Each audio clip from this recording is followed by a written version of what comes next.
All right, so Bitcoin, huh? It's been dipping lately, and I bet a lot of you are wondering what in the world is going on. Yeah, definitely a lot of people are talking about it. Yeah, so we're going to be diving deep today into some analysis by Benjamin Cowan. Have you heard of him? Oh yeah, he's a popular crypto analyst. Been doing this for quite a while. Yeah, he's been watching this thing called the bull market support band. You got it. And the picture's getting kind of interesting, so let's talk about it. Yeah, it's definitely worth paying attention to. So Bitcoin just recently closed below this support band on a weekly basis. Oh, wow. And what's really got people talking is that this is the first time it's happened outside of the third quarter. Like we saw it a few times last year, Okay. but it was always during Q3. Interesting. Yeah. So, okay, for those of us who haven't been, glued to the Bitcoin charts, Yeah. what's the big deal about this bull market support band? Yeah, so think of it like a safety net for Bitcoin's price during a bull market. So Cowan basically uses Bitcoin's 20-week moving average to create kind of like a visual trend line. Right. And as long as the price is staying above this band, things are generally considered healthy. It's when we see these dips below, like what's happening now, that it could signal a potential shift in momentum. So not necessarily a death knell for the bull market, but Not necessarily. okay. Yeah, But definitely something to watch closely. yeah. Keep an eye on it. And I know Cowan talks about this idea of diminishing returns in his analysis. Does that play into what we're seeing right now?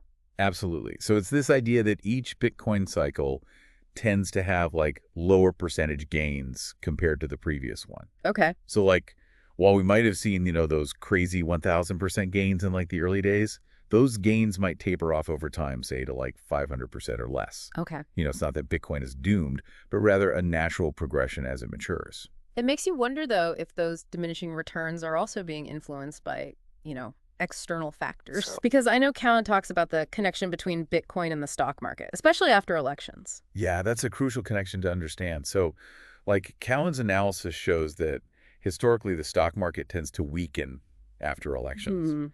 And given how closely tied Bitcoin and the stock market have become, it makes sense that Bitcoin would take a hit as well. It's like a ripple effect. So we've got Bitcoin dipping below this, crucial support band, possibly due to diminishing returns and the stock market's influence. And then Cowan throws out this number, $69,000. Yeah. That's Bitcoin's previous all-time high. Right. And what he's saying is that if Bitcoin were to drop to that level, it wouldn't necessarily be the end of the world, but it's what happens below that level that's concerning. Okay, hold on. So dropping below $69,000 could be a signal that this bull run is over. That's a pretty big deal. It is. Think about it. If Bitcoin can't even hold its previous high, it could trigger a wave of selling as investors just lose confidence. And that brings us to another interesting point. Cowan makes the comparison to 2017. Oh, yeah. He points out some similarities and differences in Bitcoin's performance during both periods. Yeah, like how there was weakness in January and March both years. Right. But this time around, we didn't see that same strength in February. Interesting. Yeah, and that lack of strength in February could be an early warning sign that this cycle might be playing out differently. We wonder if this difference is related to the factors we were just discussing, like those diminishing returns and that increasing influence of the stock market. Yeah, it's like we're piecing together a puzzle here. We are. So we've got this potential for diminishing returns, the stock market's influence, and now this comparison to 2017. What else is Cowan looking at? Well, he also observed some intriguing patterns with Ethereum Okay. that mirror what happened back in 2019. And what's fascinating is that both 2019 and now have something in common: Uh-oh, what's that? quantitative tightening. Okay, back up a second. Quantitative tightening.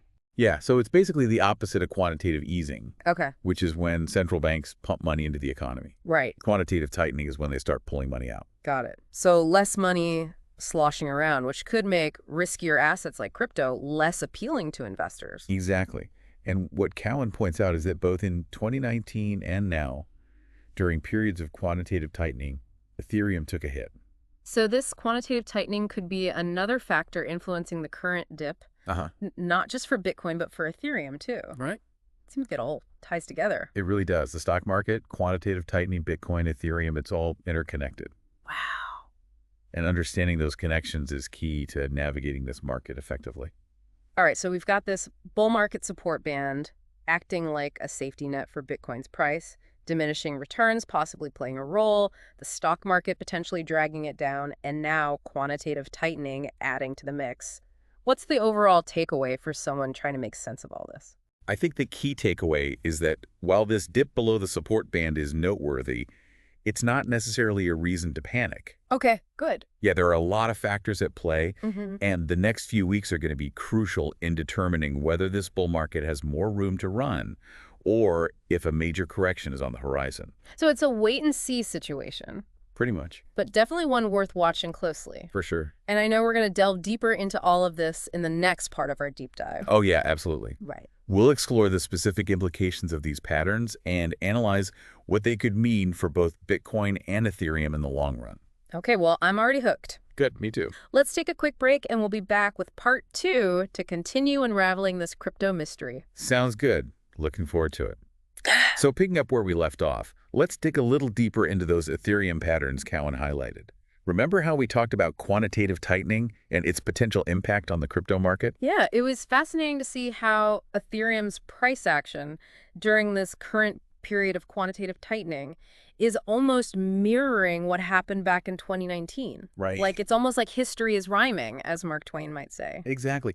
And what's particularly noteworthy is that during this cycle, Ethereum seems to be breaking down just as it did back then, right before the end of quantitative tightening.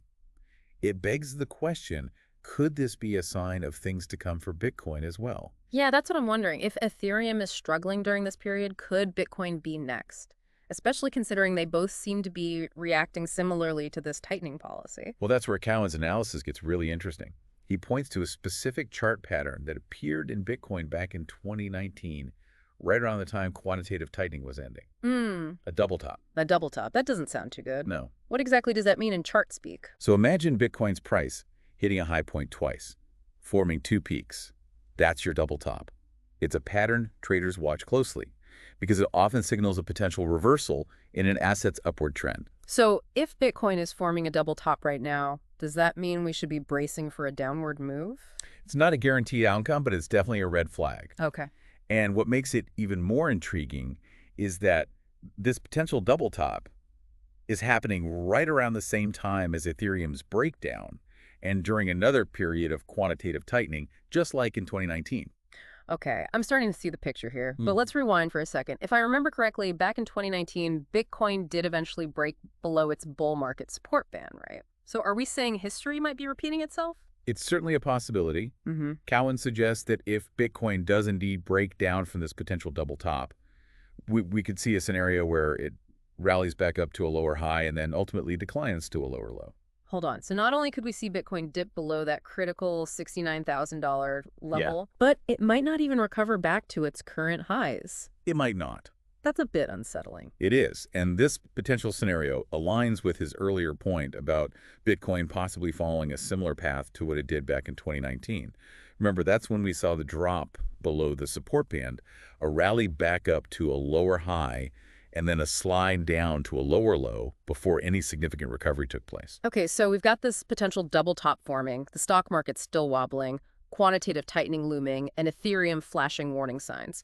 It sounds like Bitcoin is walking a tightrope right now. It is. What are the chances it can regain its balance and keep this bull market running? It's tough to say for sure, you know. As Cowan emphasizes, there's evidence to support both a continuation of the bull market and a potential reversal. He calls the next few weeks a window of weakness for Bitcoin, and what happens during this period will be critical. So it all comes down to how Bitcoin performs in these next couple of weeks. Pretty much, yeah. What does Cowan think will make or break the bull market?